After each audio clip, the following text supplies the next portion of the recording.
one faith, hold on to that one faith in God. So one holy, Catholic, and Apostolic Church. The Apostolic Church is coming from Peter, the first who was told by Jesus, Simon, you are now Peter, which means rock, and upon this rock I will build my church. So our first pope was Peter, and that's handed down from the generations to come, and from the pope to the bishops, to the priests, and to each one of us, we are called to do this function of becoming priestly, kingly, and prophetic ministers to hold on to our faith.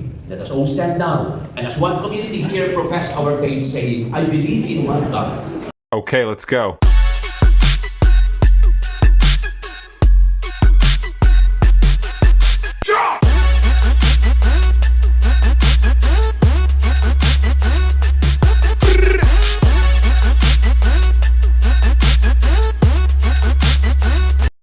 Hi everyone! Welcome back to my YouTube channel, and this is Lilian Herbert channel. And for today's vlog guys ay syempre holiday na naman. At ayan nagsama ako dito sa left.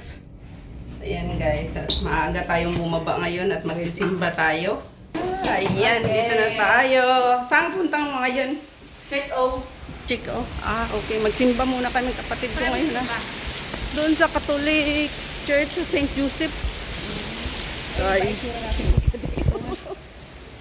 Okay lang. So, yan guys. Papunta pa lang kaming MTR guys.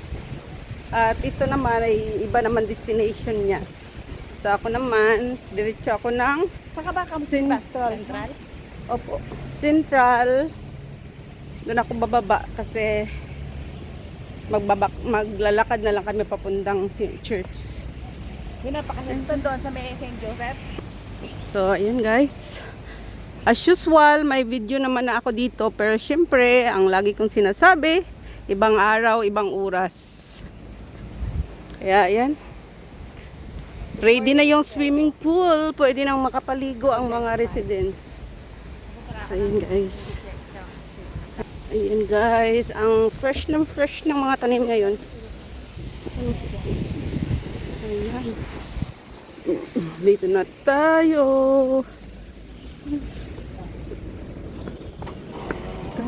Diretso ka na ng MTR? Magkano muna ako magtatap up muna? Ako doon din ako magtatap up na lang sa may MTR. 7-Eleven. Oo Ano naman nang ipalit dito? Maganda na sana yung dito 7-Eleven. Lapit lang eh. Kahit sa madaling araw, pupunta ako dyan eh. Talaga? Buti pagka yung nagja-jogging ako. Oo. Maaga ka pang bumababa. Oo. Hi! Yan guys. So yan. Hi, ganda-ganda. Ang init. Ang init ng weather ngayon guys. Pero Nasa ka na ba? Pa nakikita. Hindi ako balot na balot to. Ito, malamig siya sa katawan. manipis Siyempre, lang punta ay. akong dagat, loko. What can you say about me? Kayo ngayon. So ayan guys. Hoy, Karen. Para makagawa naman tayo ng isang vlog guys.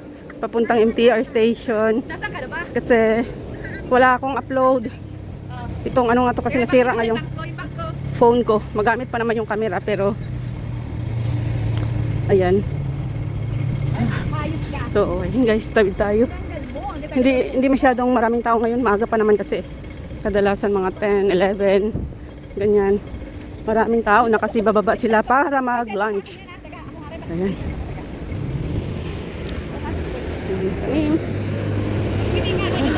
So ayan guys. Dito tayo sa kabila. Ayan, magdaan tayo ng 7-Eleven kasi mag-top up muna ako. Pang extra ko lang. May laman yung Alipay ko. Sinend ko na kasi kanina yung laman nito ay. Ayan na. Tara. Doon pag mamalingki ako, doon na lang ako nag-ano. Tatap up, dumadaan. Pero hindi na yung pag nagmamadali ka talaga. Wala na.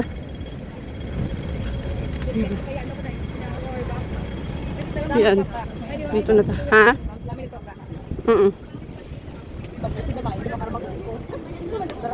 Ayan na. Or, ba may K9 ah. Bakit may K9 to? Baka may ano na naman. May mga expected na ano. Yan guys. May K9 dito sa kabila. Yan o. Ayan, dito tayo sa MTR station. Ayan, may K9.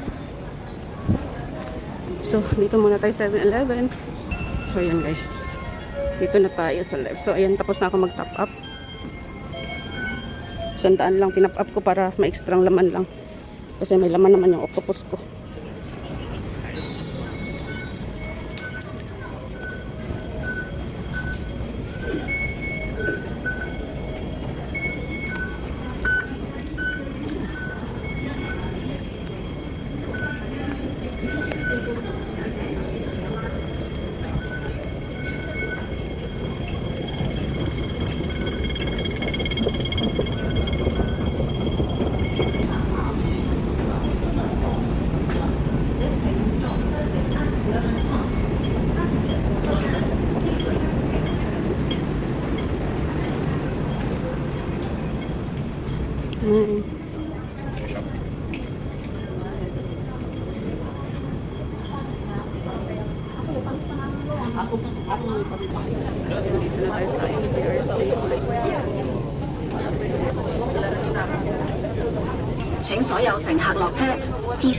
Please exit from the train.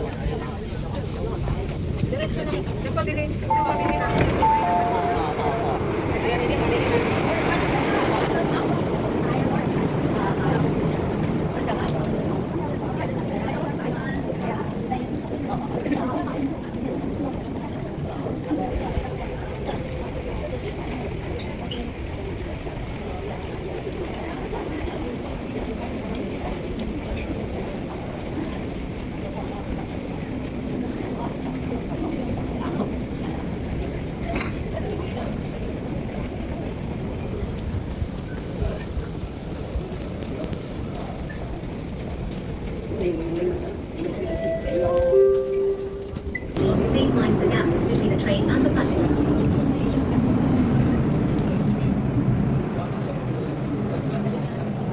Yes, ka.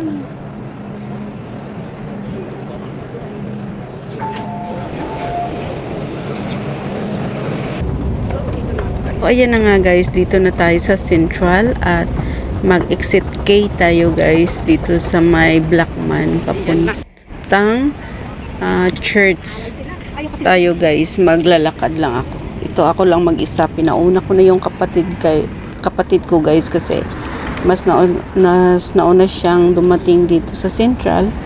So sabi ko mauna ka nang maglakad kasi susunod na lang ako kaysa magantayan kami guys. So, ayun, doon na lang kami nag-meet up sa church. At hindi na ako masyadong nakabidyo guys kasi nagmamadali na nga ako kasi sinasarado kasi ng pinto ng church pag time na mag-start na ang misa. So, ayun guys, malapit na rin ako sa simbahan nito guys. Lalakad. Tatawid lang ako dito sa kabila para diretso-diretso na puntang simbahan. Diyan na. So, ayun guys, thank you so much for watching. At sana ay magustuhan nyo ang aking vlog for today. This is one. That the one first mark of the church is we are one. That's why. So we are one in the spirit of the Lord, though we speak of different language. Jesus broke down the barrier of dissension and division. When the Tower of Babel was destructed and then was destroyed, and then the people start to speak of their own language, it has created a division among them. It is hard. It created confusion because it is very hard for them to understand each one's language, even for us today. So Jesus brings about unity. Here, the dominant language is Cantonese. And we respect that one. And we started to learn even just few words, just Doche, Chusang, Gaisai, also small, but we strive to understand because we are here in Hong Kong. But at the same time also, let us not forget that we will have our native language. The British have their own, the Americans have their own language, Filipinos have their own, Indians, Vietnamese, Indonesians, and all those different, coming from different cultures, we have our unique language. But what brings us together is the one common and universal language. And that universal language is the language of love.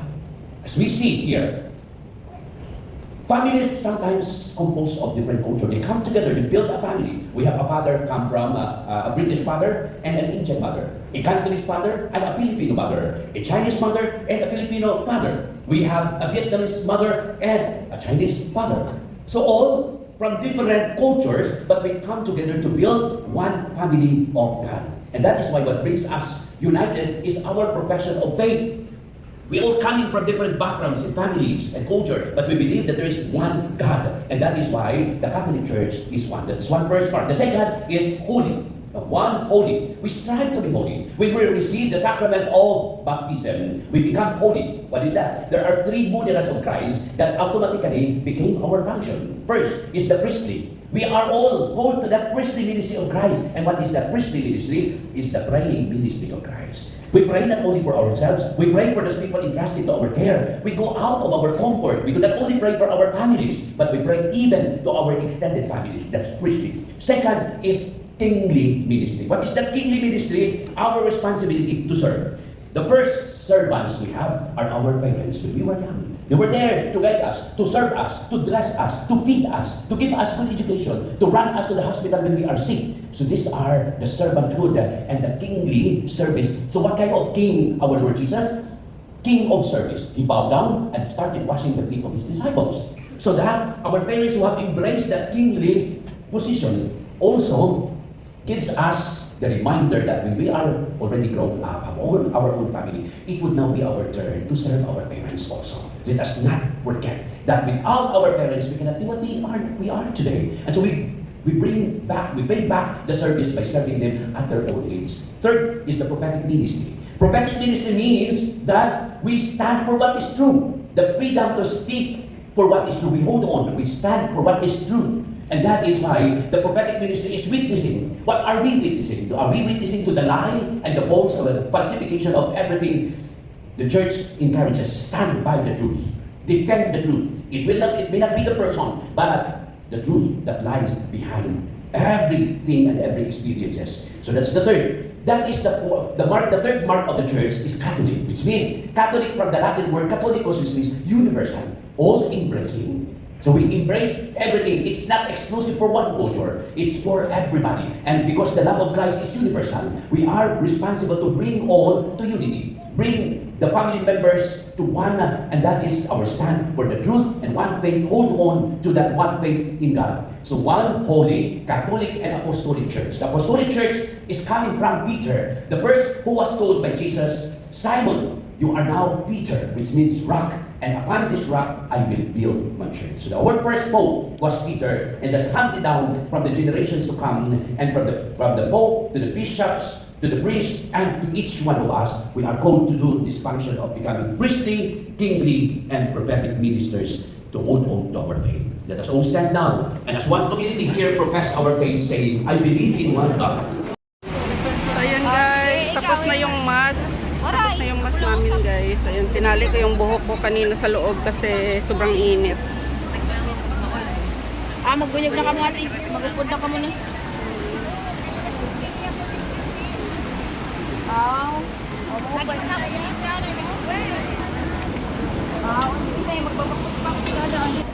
So, ayan. Adi ako sa bahan pa.